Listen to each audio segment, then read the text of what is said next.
Welcome to the Active Motion Move Better, Feel Better podcast. I am here with Anthony Pickup, who is a phenomenon. Is that the right word? Is that how you say it? Phenomenon? Phenomenal. I'm going phenomenon. I'll go with phenomenon. In terms of, I think he is exceptional at what he does. I'm going to let him describe what he does. And I'll, if you're happy to, put a little video to that as well. But what do you do? What do I do? Well, I just try and keep fit on a daily basis. Every day I try and do something that looks after my well-being. In particular, 2 to 3 times a week, I do strength training. Not just any strength training. Not just any strength training, no. So it all started a few years back, just doing press-ups every day. I was just trying to look after myself and to get stronger, and I just focused on doing press-ups every day. And then after about a year, I started getting into other things like pull-ups and squats, and generally into calisthenics, and it's kind of grown from there, really. It's grown massively since then, right? And now able to do a stupid number of muscle-ups consistently and pull-ups consistently. Yeah, so I've definitely developed quite a lot. So when I first started, I was doing just say push-ups and pull-ups, and then I started getting into trying to do some weighted pull-ups. And I think my first weighted pull-up I managed to do was about 12 kilograms. I think I've got a video on my YouTube channel of me doing a 12 kilogram pull-up, which was really technically really bad, but I still managed to do it. And that was about 4 years ago. And my most recent one is 50 kilograms as a chin up. And so a chin up being that way and a pull up being this way. Yeah. And as a pull up, I'm around about 40, just over 40 is my strongest pull up. So yeah, I've been working hard at that. And started into the tricep dips as well. Into tricep dips as well. So that all came about because on Instagram, a competition came up over a year ago, and it said a pull-up and dip competition. And I thought, well, that sounds good. And I applied, and I was in the last few days of getting my application in, and they initially said that they were full. But then they had a cancellation and they let me in. So I can tell you a little bit. Yeah. So I was lucky to go along. And bearing in mind, people have been training for this for months, and I just applied a couple of days before, and they let me in. And I turned up. I didn't know what my ability was, and I didn't really know the rules of the competition. And for the benefit of the viewers, I'll say it was a pull-up and dip competition where you got 3 attempts at doing the pull-up with the most weight hanging from your belt. And also a dip with your most weight, and you get 3 attempts at it. You start off with a weight you know you can do, and then you have 2 progressive attempts at it. So I went into the competition. I discovered when I got there that I was the oldest by about 20 years. So I was competing against people who in their 20s and 30s and some teens as well. And there wasn't an age category. So I assumed I'd be in the veterans category, like over 40, over 50 or something, but that didn't exist. There was just a weight category. So there was 5 of us in the weight category that I was in, and I was there just to have fun and enjoy it, really. and I did. I had the best time. Had a really, really great time, and I managed to do a pull up. I think with a chin up with, I think it was 40 kilograms. And then a dip, which was 50 kilograms, which was my best at the time. And I was absolutely delighted. And when they made the announcements at the end of the day, I came last, which was to be expected. I suppose I was the complete novice, and I was substantially older than everybody else, and it wasn't my expertise at all. So, but thoroughly enjoyed it, and decided after that to train hard in those disciplines, and then enter the competition again the following year. So that came around just about a month or so ago. And I had been training hard for a whole year with weighted pull-ups and weighted dips, and the numbers that I've been working on 2 or 3 times a week have been increasing. And anyway, the competition came around again this year, and you came along to support, which is really. I was very lucky to get there, actually. Yeah, I know it was difficult, but you managed to get there, and it was great to have you there to support. And once again, there wasn't a veterans category; it was again by weight. I decided that if I could drop a couple of kilograms, I would have found myself in a group that was of slightly lighter people. So I'm thinking slightly less strong.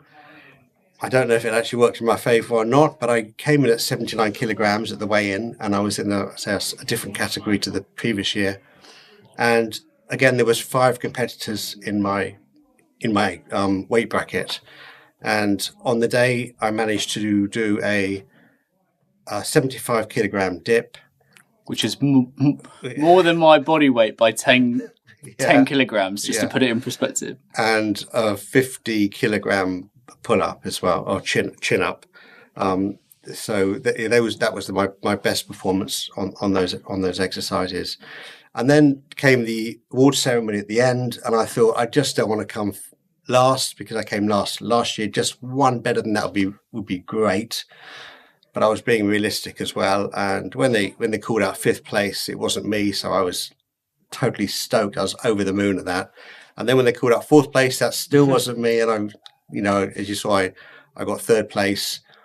I was up on the podium, having my photo taken, given a medal, and absolutely made it for me, to be honest. To having just turned 60, to be competing against people in their 20s and 30s at a strength routine, a strength exercise, and actually getting on the podium. It was a very special moment for me. Yeah.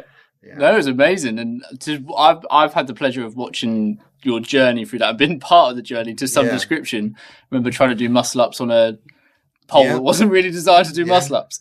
And seeing the dedication to it, the consistency to it, and the development of it massively. On that, in terms of, you said you kind of did like press ups for a year. What would you say to somebody starting out in exercise, for example, that of just, would you say to somebody in that first year, like it's a challenging year, right? Starting exercise and stuff like that, because you're going, I'm not very good at this.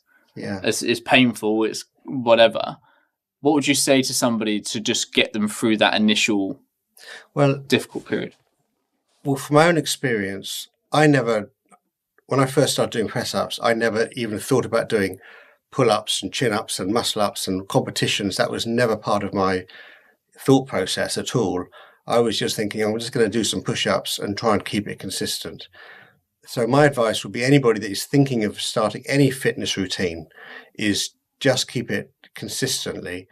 Just do it consistently. Try and build a habit.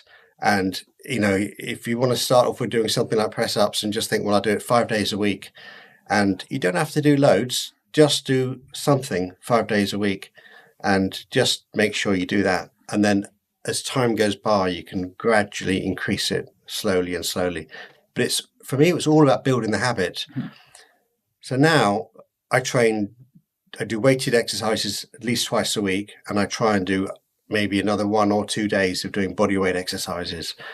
And those 2 weighted exercises they're in my diary for Tuesday. So today is Tuesday, so I've already done it for today. And the other day is Saturday. So I make sure those 2 days happen. There's nothing that will get in the way of those 2 days. And then the other day I fit in around that. So I prioritize my exercise, and I prioritize my routines. Yeah. You kind of answered one of my questions that was going to come up in terms of what's a daily thing that you agree to do with yourself, in terms of like a daily thing that you would never skip. Yeah. That is for you and for your body, and by the sounds of it, as some form of exercise to some description. Yeah. So today, for example, I mean, it's 7 o'clock this evening when we're doing this talk, and I would normally do my workout in the early evening on a Tuesday, but I knew I wouldn't be able to do it, so I got up this morning, funnily enough, at 6. Thank you. And I was working out in my garden on my pull-up bar and my dip station. It's between 7 and 8:30 this morning. Nice. So that was a priority for me. I couldn't not do it. Yeah. So I make sure those 2 days, they definitely happen. And then other days of the week, it's on my mind every day that I should do some sort of exercise. So it could, even if it's just like a dog walk for 45 minutes, or, it could be sort of anything else like squats or anything, but I'll do something that day. Nice. Okay. What have you found what benefits have you found from doing strength training? Well, it's one of the things I have noticed. I've got to keep going shopping because because my clothes aren't fitting anymore. Yeah. So I'm getting a better wardrobe. So that's one of the big benefits. It's also one of the downsides because I don't really like shopping. Yeah. But especially when you did your weight cut as well for your competition. Yeah. That was another element towards all of that, right? Yeah. I did have to lose a little bit of weight. And I it's only a couple of kilograms, but just for I wasn't calling Anthony overweight by any means, but for the competition, the select weight categories, right? Yeah. And in some instances, it's better to be at the top of the lower weight category than at the bottom of the upper weight category. Yeah. And the upper weight category didn't really have a limit to it, right? So you could be... Well, I could have been between 80 and 87 kilograms. Okay. Yeah, and I was at 80 or just over 80, so I wanted to drop down to 79 something. Yeah. Which I managed to do. So I don't know. I just feel better, and I just feel. I know I'm stronger than I was before. Mm-hmm. I'm probably stronger now than I've ever been any other time in my life. Mm-hmm. But on a day-to-day basis, I just feel my posture's better. I feel when I'm walking around, and I just feel better in myself. General sense of well-being's improved, and absolutely, yeah. Do you get mental kind of clarity from doing strength training as well? And what I mean by that is, like, a lot of runners say they get headspace from running. Do you get that from weight training? I do, yeah. So my athletic past, I suppose, is I used to be a keen runner. Mm-hmm. And I did cross country at school, and then in my late teens I started running 10 miles and stuff like that. And then in my early 20s I got into half marathons, and then by my late 20s, early 30s, I ran my first full marathon.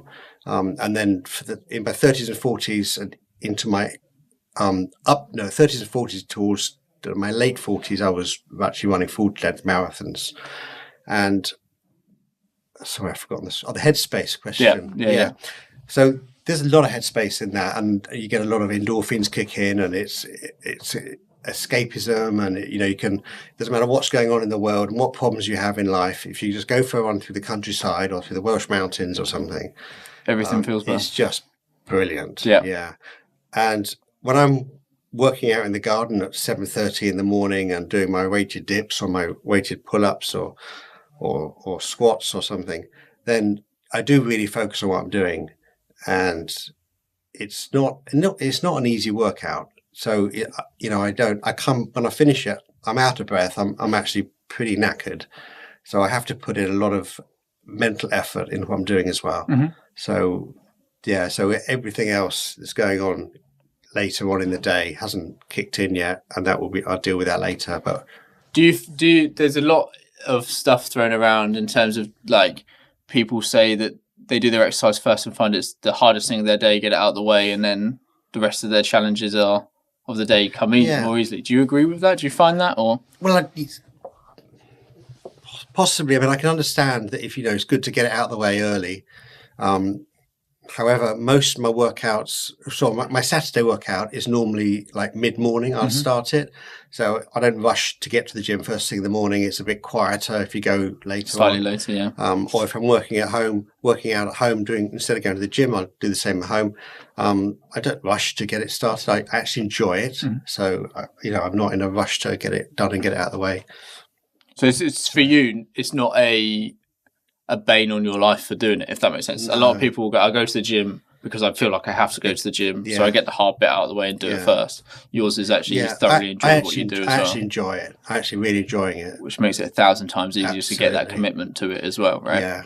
Yeah. So right from this, when I started 5 years ago just doing push-ups, I was enjoying doing push-ups. I wasn't enjoying doing burpees, for example. So I tried that, and I do it occasionally. I don't enjoy it. They are really tough. So you'd say that's one thing to put towards that consistent habit is find something, however big or small that is, that you enjoy doing, because you're more likely to maintain that. So find a couple of routines or a couple of exercises you enjoy doing, and just do them the best of your ability on a regular basis, and just stay consistent and prioritize them in your life as well. So you make sure it happens on the days that you say it's going to happen. And even if it's ideal to get it done every day, right? Because then it becomes a habit and just part of your daily routine. Yeah. But starting somewhere is better than nowhere. So with doing weighted exercises, your body needs time to recover. So I'll do that twice a week. But if it's body weight exercises where you're doing, say, press ups or pull ups, and you're not going to actual failure on every event and in every set, then you do recover a lot quicker. And especially as you get into the habit of doing on a more frequent basis, you can probably do it 5 days a week. Yeah. Something I have to ask you about, and this is a little bit left field, is what you do can be very isolated in terms of the social side of things, right? How have you found, because I've watched it from an outside perspective, how have you found the community around the calisthenics, around the weighted dips, and how, like, that first event that you went to, I'm not saying everybody needs to compete, but it's like you can train on your own, but you can go into that environment and feel not part of that community and stuff like that. So the first event I went to, it was hosted by a company called Body Strong UK, and they were in a gym in Farnham, and it was called Functional Fitness. And the most of the competitors were from the Functional Fitness gym, and they all work out and do weighted pull-ups and weighted dips and muscle ups as part of their weekly routines as a group. And I was the complete outsider that just saw the advert on Instagram and went along and joined in. A couple of days before, So everybody knew each other, so it seemed, and I didn't know anybody. I did get a bit more attention than I would expect, probably because I was the old guy, and they're probably thinking, "What's this old guy doing in here?" Yeah. And when I started doing the pull-ups and the dips, the judges were correcting me and disallowing some of my reps because I wasn't doing it technically correct. Because I haven't had any like tuition or anything, I've just learnt what I've seen on YouTube. But as the day went on, I was getting people were cheering for me and just shouting out, "Go on, Anthony!" And these are complete strangers, but I was getting so much support because I did come last in that competition, but I did reasonably well for a man of 60. Well, you did phenomenally well for a man of 60. For a man of 60, So I got an awful lot of support, and people were coming up to me and high-fiving me and patting me on the back, and and it was really, it's quite surprising actually. Yeah, I didn't expect that. And you still kind of, from my understanding, made some contact with those individuals. Past that as well. Yeah, right? So on that particular day, I've got a YouTube channel and a Instagram channel. Not just a YouTube channel and an Instagram channel, a thriving YouTube channel and Instagram channel. Yeah, and it's thrived a lot over the last year as well. So it's called Fun with Calisthenics, and it was all about fun. That's how it started. But some people have seen me on my channel doing pull-ups at home and doing little challenges at home as well. And sometimes people might say to me, at these competitions, I've been watching some of your videos. These might be a bit random, but I think I've seen you on TikTok or something. So that happens. And then, you end up like looking them up and they look you up. And then the next thing you know, you have a bit of a banter and you sort of chat afterwards. So there is an online community, on social media, a really, really big online community in the UK. Very supportive as well on the whole as well, really right? Supportive, yeah. So if I was to upload a video on YouTube, then I would typically get about 1,000 views in the first 2 or 3 days, and lots of comments, and 95% of the comments are really, really supportive, encouraging. They're great, but there's always a few that aren't. But you don't worry about that. Jealousy more than anything. Well, whatever. Yeah, but we don't worry about that. So, so there is a really big online supportive community. You even got spotted in a fish and chip shop once by I did, yeah. So talking about health and diet. It leads me into the next question, really. Yeah. That's why I brought it up. Yeah, okay. The next question was about what's your kind of thoughts towards like nutrition and hydration and that sort of thing. And like, I can honestly say my nutrition hydration is not great, right? If anybody knows me, I'll drink a canister of black coffee in a day. Okay. Don't really drink water, and I'll eat whatever, really, right? But also, I'll just get other people's views and opinions on that, because obviously you train a lot, right? And you are very strong. But I also know what your thoughts are to some description around diet comparison to others that perform at certain levels as well, right? So what's your thoughts? Okay, so on hydration, I was really good, actually. I'll just quickly backtrack. When I was back in my running days, I used to do most of my running first thing in the morning, like early before work. And I'd get up, put my running gear on, have a glass of water, and then go for my run. So every morning, a glass of water, and then I go off. When I train now at home, if I'm doing in the morning, I still do that. I still have a glass of water, and then I'll have a drink with me, water, basically. But I do have a black coffee as well. So I'll have a black coffee and a water, or maybe a protein. It's not a protein shake. It's like a protein juice. Okay. Oh, the clear protein drinks. Yeah. It's like a fruit juice squash type thing, but it's got the protein in it. Yeah. Right? Or you can get little tablets, electrolyte drinks, and I'll have something flavored as well. You know, something, and I'll have that during my workout. And it always surprises me that it comes the end of the workout and I've drunk a couple of pints of water. You know, but that's what happens. During the day, I don't know what you're supposed to drink in water every day, but it's liters, isn't it? It's supposed to be like 4 liters a day, and I'm nowhere near that. I do have, probably 2 or 3 cups of black coffee a day, maybe a cup of tea late evening, and then during the day it's just non-carbonated drinks. I'd say best way to describe it. So all in all, it comes down to having a balance between things, right? In terms of like, you can eat and drink what you want to some description if you do the exercise side of things as well to balance that out. Back in my running days, I was always told that if you go to the toilet and your pee is a pale straw colour, that's the colour it should be. Yeah. So I do use that as a bit of a guide, actually. Yeah. So every time I go to the toilet, I think, I'm okay. Yeah. Yeah. Or I need to have some more water or something like that. Absolutely. Yeah. Yeah. I'm going to move on to a last couple of questions, really. One would be, how have you maintained a positive outlook through your training? And what I mean by that is, like, if you go back to social media stuff and you go back to, like, 95% of the comments are going to be positive. Some can be less so positive and quite hurtful at times, right? From people you don't even know. And I'm very glad to not have the level of social media that you do, for part of that reason. But that can be quite a big thing, quite a small thing, depending on how it gets perceived. But how do you maintain a positive outlook? Do you do, like, I don't know, positive self-talk or anything like that? Or like, what's your kind of thought processes towards working through crap? Working through crap. Oh God, I'm going to have to go back a bit further to explain where I am today, really. So 5 years ago in a month, I think, from today, I was just finishing my cancer treatment. And so 2 years before that, I was diagnosed with something called urachal cancer, which is a very rare cancer, which I won't go into great detail at the moment. But in brief, there's a cord between the top of your belly button and your bladder.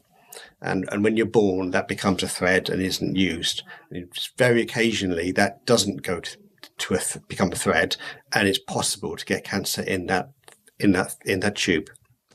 It happens something like 1 in 10,000 people, and if you Google urachal cancer, it comes up as a 1 in a million cancer. So it's very, very rare. There's not much research into it, and I was diagnosed with it.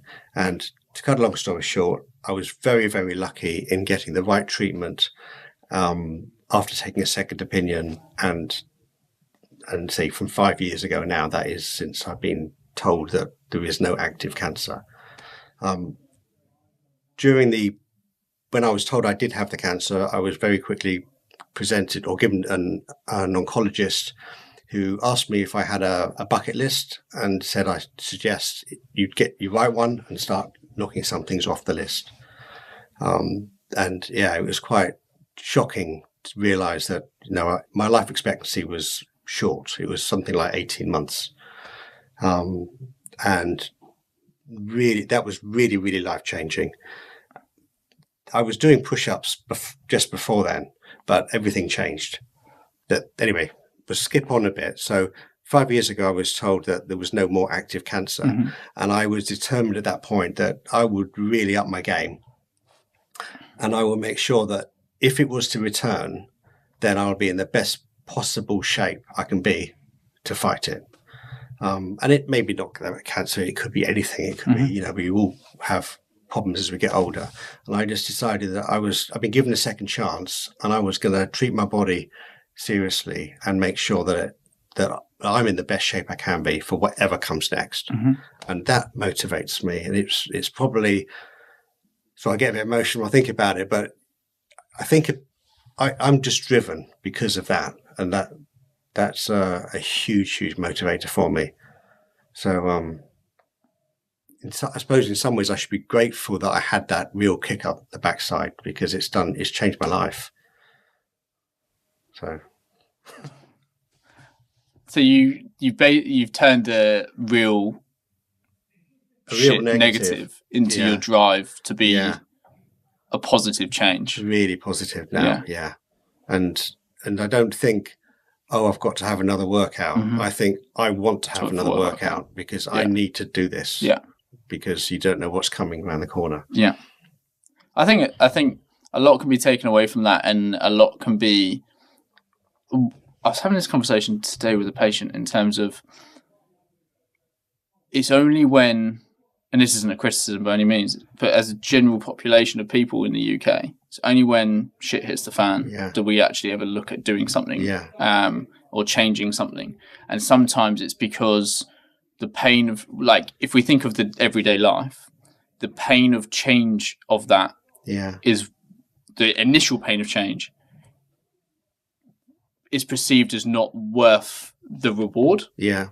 When actually the reward is for the rest of your life. Yeah. If you see what I mean. And it's just kind of like, for the majority of people, is we don't want to do the hard graft to start with to then get to the kind of nice side of the other side of feeling better for things. So. There was a study done a while ago about endurance athletes, and the percentage of endurance athletes that had a life-changing experience compared to those that hadn't was, quite remarkable. And basically we're saying that if something massive happens in your life and then you decide to become an athlete and an endurance athlete, you're probably going to do better than somebody that hasn't, because you've just got that extra motivation or drive or discipline that's like in the back of your mind, just driving you forward all the time. Yeah.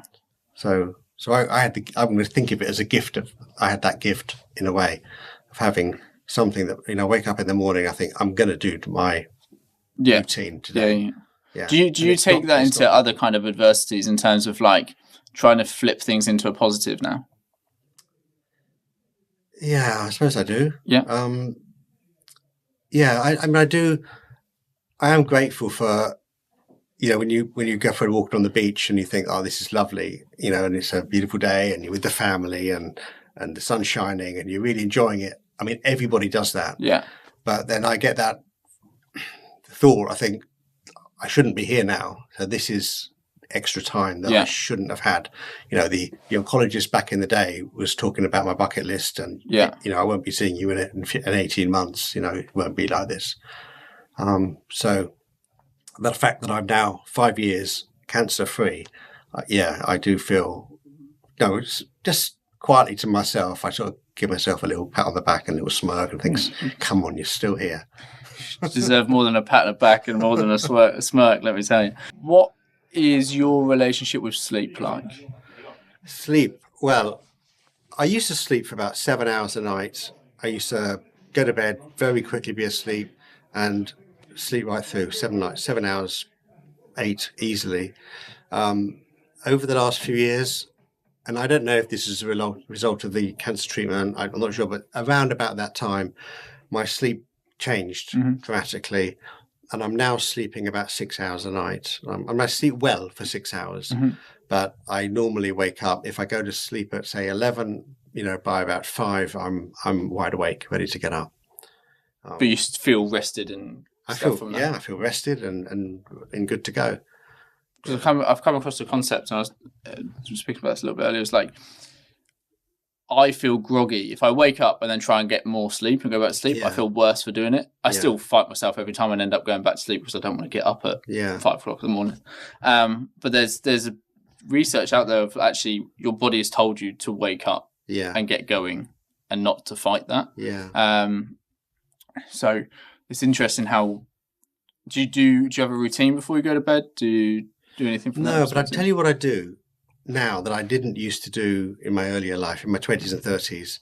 In my 20s and 30s and 40s, I wouldn't think twice about staying up, to the small hours, beyond. Didn't you used to have a coffee before you go to bed? Yeah, I used to have a coffee in bed. As instead of having a glass of water by the side of the bed, I used to take a coffee up to bed. And sit there, and then go straight to sleep. So, but it probably altered my sleep pattern, I should think, once that sunk in. But I used to do that all the time. But I used to often go to bed well after midnight, and then wake up in the morning. Your alarm goes off, and then you've got to you push this pause button or the snooze button, and it goes off again, and it's just like it's quite a nightmare way to sleep, I think. So now I'm rarely. I mean, I can't remember the last time I went to bed after midnight. Yeah, I really can't. It probably helps that I've now got a wife that likes to go to bed early as well, like on a reasonable time. So by 10:30 normally, that's it. We're normally in bed by then. Yeah. But I can honestly say that I cannot remember going to bed after midnight for a couple of years, maybe. Just to do it. So I'm always in bed before midnight. And when I actually started doing that, so I started actually trying to get into bed before midnight probably about 10 years ago. I tried to get into the habit of doing that, and that was a real game changer for me, because it means you get more sleep, and you don't necessarily get more sleep, but you wake up at a reasonable time. And I don't set the alarm in the morning. I wake up before I don't set it, but if I did to set it, I would wake up before it, so I don't get woken up by the jolted awake and that snooze button and all that drama. I just wake up when I'm ready, and then come around gently, and then go downstairs and get myself a cup of coffee. I need to work out how to wake up before my alarm. That's for sure. Last question from me, and that is, what are the goals for you for, say, the next 12 months? Okay. Exercise-wise, Instagram following-wise, whatever that might be. Okay. So, let's start off with social media. I've got 33,000 followers on YouTube, and I'd like to get that to 35. Yeah. So, but that's on track to do that. Instagram is about 25,000. I'm not too worried about that. It just does what it does. But yeah, YouTube, it'd be a nice goal to have 35. But that takes care of itself. I just do what I do and upload a couple of videos a week, and it just takes care of itself. But on a personal health basis, I've just done, last year I did 100 kilogram bench press, which I'm absolutely delighted with. I'd like to just take it a little bit higher. So I'm not trying to break any records or anything, but just so it's like 102.5. Oh, you've got it in the locker already. I know that. Yeah. So I just want to just get it over 100. I think I need to push you a bit more than that. Yeah. So just be over 100. So I'd like to do that. And then my dip is, I can do a 75 kilogram weighted dip. And I reckon I've got an 80 in me. So I think I'm there now. And my goal is, and I don't know if it's going to happen in this 12 months, but I'd like to do a 100 kilogram dip.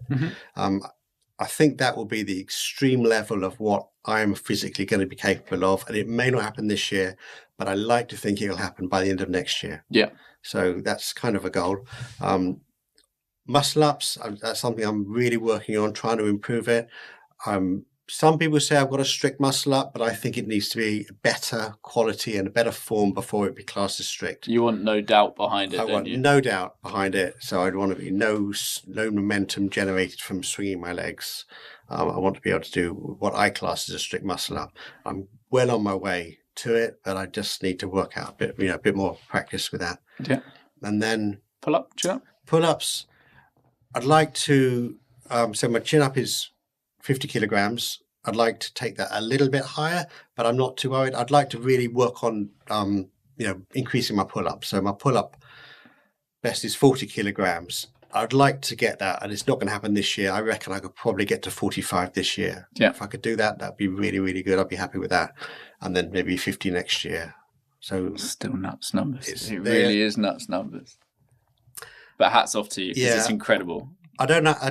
When I think about the numbers and the weights, and I look at the size of the weights and start moving them around and attaching them to my belt, I think, how on earth am I going to lift this? It just seems ridiculous.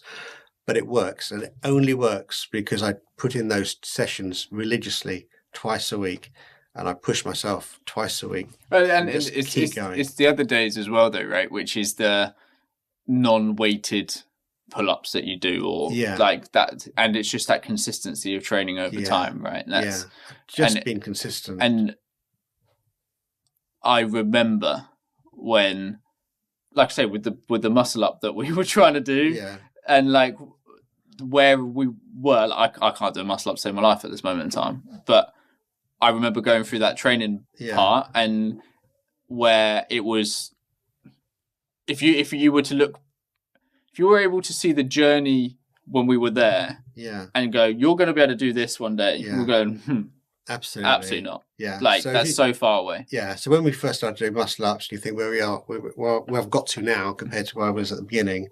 You know, I would have said, if you said that was going to be you, I would have just laughed and said, you're absolutely joking. It's not hope in hell. And the same with the pull-ups and the dips. Wouldn't have believed it. So I don't really know what my limit is, but I just know that if I keep training the way I am, it will keep. But it's got to be nice to not have a knowledge of your limit either, though, right? Because then otherwise it's a bit capped. And yeah, absolutely. So I don't know how far I can take it. I just know that if I keep training like I'm doing it now, I'm still improving. There will come a time, I'm 60 now, so there will come a time where you'll be the human body just says, okay, enough is enough. You're getting too old for this game, and it will probably start to plateau, and then it will come down, I suspect. Here's a good question on that then. This will be my last question. I've said this 3 times. What's your relationship with aches and pains like then? Okay. From training, if that makes sense. From training. Yeah. So I got right now I'm aching, and I've been aching all day. And but it's a good ache. I think I've earned it. I've done this. And you know why it is there, right? Yeah. So it's not an ache. It's not an injury. It's an ache because I've trained hard. My previous training session was on Saturday, and when I woke up this morning, I thought, I've got to do the session today. I've got to do it this morning because I'm with you this evening, and I'm still aching from Saturday.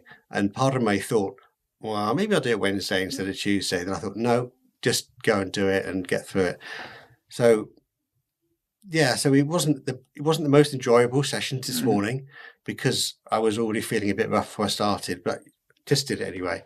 And most of the time I'm okay with it. Yeah, I do feel that I do ache quite a lot. But I know that, if I was to take a week off, then I would feel fine and I'd feel great, after that. So when we go on holiday or, take a week out or something, then all that pain goes. Do you find hard getting back into routine afterwards? No, I miss it. Yeah. Yeah, not at all. I miss it. So I can see it in your eyes. We go on holiday and I say, I'm not going to do any exercise for the entire week. And you send me a video of you doing a pull-up on a pull-up bar somewhere and I'm away. Yeah. I just love it. Yeah. And I just really enjoy it. So, so there is aches and pains that you get along the way, but you think about the payoff and the reward. And for me, it's worth it. Yeah. Okay. So is there anything last piece of advice you'd like to give to somebody looking to form a healthy habit? Well, I was talking to a colleague the other day, and this colleague goes to the gym and has done for, I don't know how many years, decades, a couple of decades.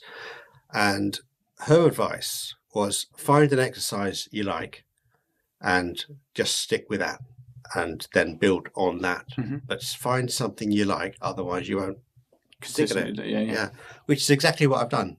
So, and as you were sort of mentioning this, I thought, well, that's exactly what I do. And I think that's really good advice. And then stay consistent, and consistency pays off. It really, really does. Compounds, right? Compounds, yeah. It just builds and builds and builds. But the minute you think, this is not working, I've plateaued, and then you stop, then, life gets in the way, doesn't it, sometimes? But you just have to just stay consistent, and then you just come through. Yep. Yeah. Nice. And then the benefits are all there. Nice. Right, we'll round that up there. I appreciate your time. Thank you very much for joining me. You're welcome.